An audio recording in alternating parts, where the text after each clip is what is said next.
Hello everyone, welcome to tasty and spicy kitchen. তো আজ সকালবেলা অর্ডার এসে গেছিলো একটি চিজি চিকেন স্যান্ডউইচ, যেটা আমি প্রিপেয়ার করছিলাম। তো সকলকে বলে রাখি, আমাদের আউটলেটটা আছে কেষ্টপুরে, এখান থেকে তোমরা অফলাইনে অর্ডার করতে পারবে। তাছাড়া সুইগি জোম্যাটোতে আমরা অ্যাভেলেবেল আছি।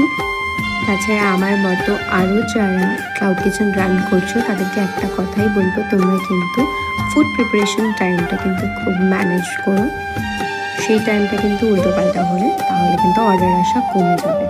তো অ্যালগোরিদম কিন্তু ট্র্যাক করে যে তুমি প্রিপারেশন টাইমটা ঠিক মতন করছো কিনা এবং হ্যান্ড ওভার টাইম, এই দুটোই যদি তোমরা সঠিকভাবে ম্যানেজ করতে পারো তাহলে কিন্তু অর্ডার আসবে।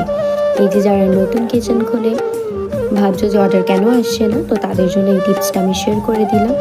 তো তোমরাও কিন্তু এগুলো মেনটেন করো, দেখো তোমাদেরও কিন্তু অর্ডার আসবে। তো এখানে আমার স্যান্ডউইচ প্রিপেয়ার হয়ে গেছে। তো তোমরাও যদি চাও এরকম ডিলিশিয়াস স্যান্ডউইচ অর্ডার করতে পারো বা